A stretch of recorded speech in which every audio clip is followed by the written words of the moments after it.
أعوذ بالله من الشيطان الرجيم بسم الله الرحمن الرحيم الحمد لله رب العالمين والصلاة والسلام على حبيبنا محمد وعلى آله وأصحابه أجمعين أما بعد السلام عليكم ورحمة الله وبركاته قدرменді мұхтарам мұсылман жамағат, Алла тағалаға мақтаулар, пайғамбарымыз Мұхаммед Мұстафаға салауаттар менен сәлемдер болсын. Алла тағала баршаларыңыздың мешітке басып келген әрбір қадамдарыңызды сауаптан жазсын. Біздер бүгін нәпсі тәрбиесі дәрістерімізді ары қарай жалғастыратын боламыз. Бүгінгі тақырыбымыз көре алмаушылық дерті жайында болмақ.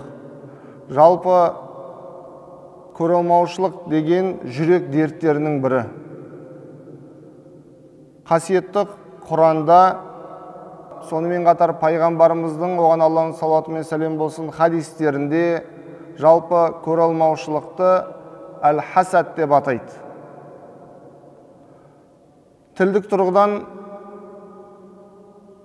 көре алмаушылық әл-хасад, сонымен қатар әл-ғибтату дегенде атауы бар. Бұл екеуінің қандай айырмашылығы бар деген кезде ғалымдарымыз түсіндіреді. Яғни хасад бұл көре алмаушылық. Яғни қандай да бір адамның бойындағы бір жақсылық қасиетті көре алмау деген сөз, яғни оның бойында бір жақсылықтың болғанын ұнатпау, немесе оның бойындағы сол жақсылықтың кетуін қалауды оны көре алмаушылық деп айтады екен. Ал енді әл-ғибтату деген қандай да бір адамның бойында бір жақсылық қасиет көрген кезде сондай болуға тырысу. Ол адамға жамандық қаламау екен бұл. Әл-ғибтату бұл тыйым етілген істерден емес. Қасиетті Құран, сонымен қатар пайғамбарымыздың, оған Алланың салауаты мен сәлем болсын, хадистерінде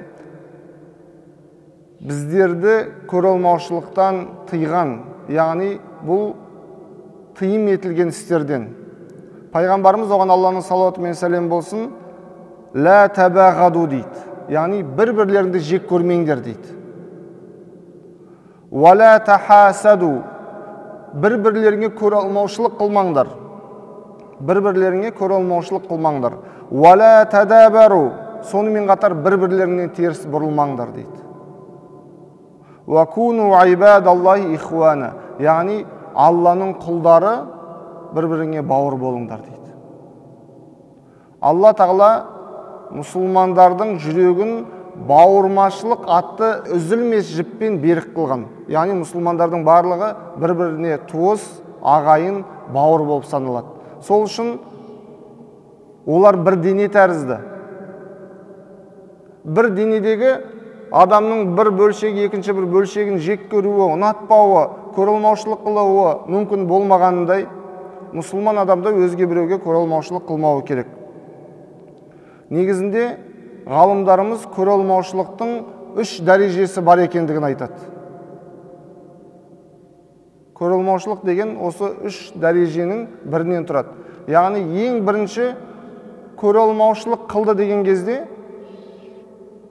адамның бойында болған жақсылық қасиетті ұнатпау. Бұл ең бірінші дәрежесі. Негізінде мынау тәннің дертіне назар аударатын болсақ, тәннің дерті ақырын бір пайда болады. Адам оған мән бермей жүре беретін болса, әлгі дерт асқынады, кейін адамның тіпті өміріне қауіп төндіруі мүмкін. Сол сияқты көре алмаушылық ең бірінші басталған кезде сол адамның бойындағы жақсылықты ұнатпаудан басталады екен. Осы кезде адам баласы өзінің жүрегіндегі дертті емдемесе, ол ұлғаяды. Ол ұлғаю неден басталады? Оның ұлғаю неден білінеді? Жаңағы адамның бойындағы жақсылық қасиетті ұнатпаумен қатар, оның бойындағы жаңағы жақсылық нығметтің кетуін қалайды. Үшінші дәрежесі бар, бұл ең ауыр түрі, жаңағы көре алмаған адамына зиян береді. Ол тілімен зиян беріп жамандауы мүмкін, немесе қолымен зиян беруі мүмкін. Біздер қасиетті Құрандағы адам пайғамбардың, оған Алланың сәлем болсын, ұлдары Қабыл менен Әбілдің қиссасын жақсы білеміз. Осы кезде Қабыл өзінің бауыры інісі Әбілге көралмаушылық қылып, ең соңында оған қол жұмсап, өлтіруге дейін барады.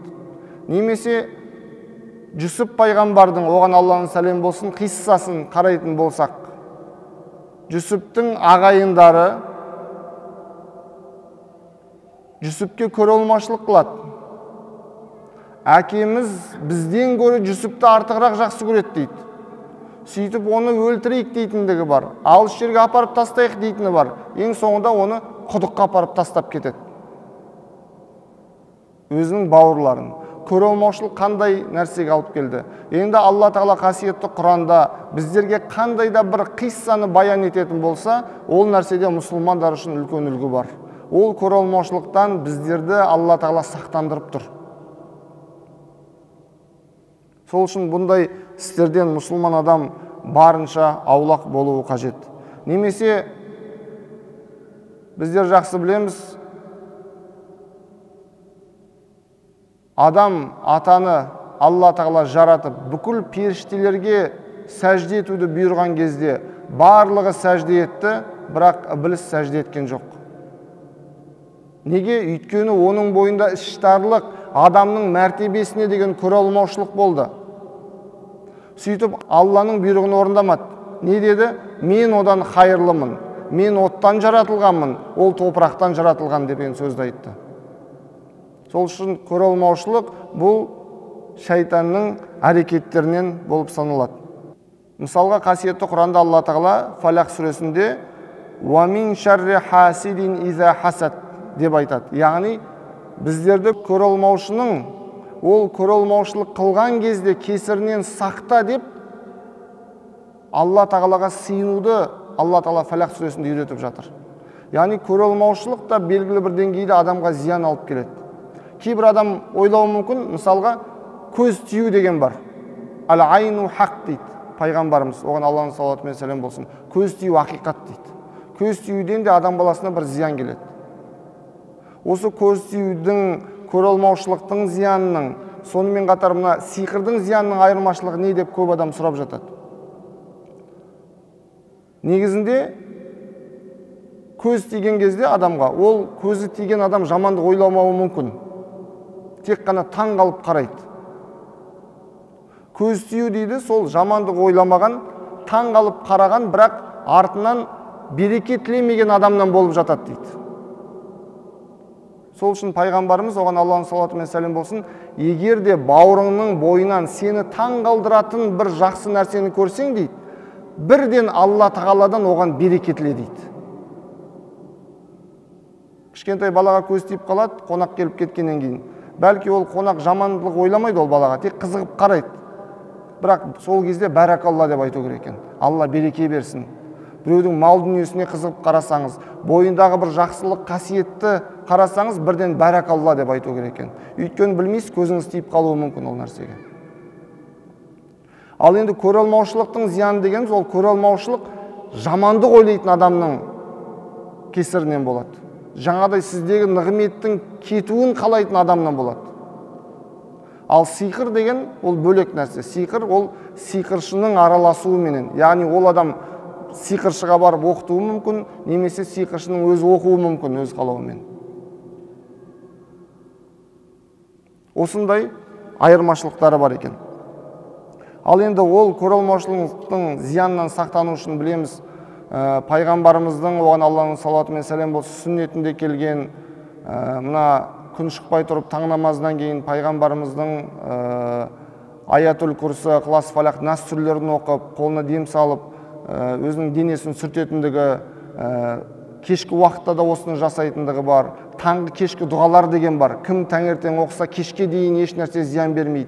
Кешке дейін оқыса, ол адамға таңертеңге дейін еш нәрсе зиян бермейді деген пайғамбарымыздың, оған Алланың салауаты мен сәлем болсын, дұғалары бар. Сондай дұғаларды мұсылман адам барынша оқып жүріп, осындай бір дұғаларға берік болуы жаңадай көралмаушылықтың кесірінен адамның сақтануына себепші болады. Ал енді қандай да бір адам оның бойында көралмаушылық пайда болса дейді, ол адам не істеуі керек? Яғни бұл қасиетті Құран біздерге дертімізді айтады, сонымен қатар оның шипасын айтады. Тәннің дертінің шипасы болғандығы сияқты, адамның жүрек дерттерінің де өзінің белгілі бір шипасы бар. Ол шипа қасиетті Құран аяттарында келген, ол шипа пайғамбарымыздың, оған Аллахның салауаты мен сәлем болсын, хадистерінде келген. Мысалға, адам баласы көре алмаушылық дертіне шалдықса, бұл жүрек дерті деп айттық. Ең біріншіден дертке шипа беруші ол Алла Тағала. Алла Тағаладан жәрдем сұрау керек екен. Пайғамбарымыздың сүннетінде, оған Аллахның салауаты мен сәлем болсын, мысалға сараңдықтан дұға тілегендігі бар, жалқаулықтан дұға тілегендігі бар, әлсіздіктен сақта деп дұға тілегендігі бар. Осындай бір дерттерден пайғамбарымыз, оған Аллахның салауаты мен сәлем болсын, дұға тілеу арқылы біздерді де солай сақтанып жүруді үйретеді. Пайғамбарымыз, оған Аллахның салауаты мен сәлем болсын, Аллахумма ини ас'алука қолбан сәлиман, я Раббым Алла, я Аллам, мен өзіңнен таза болған жүрек сұраймын деп, яғни жүректің сондай дерттерден таза болуын Алла Тағаладан сұрап, бір жағынан бізге де сол нәрсені үлгі еткен. Әрбір амалымызды Алланың ризалығы үшін оқитын, Алланың ризалығына кенелген құлдардан болуымыз жазсын. Субханакаллахумма бихамдик, нашхаду ан ла илаха илля ант, настағфирук ва натубу илейк, бирахматика я архамар рахим.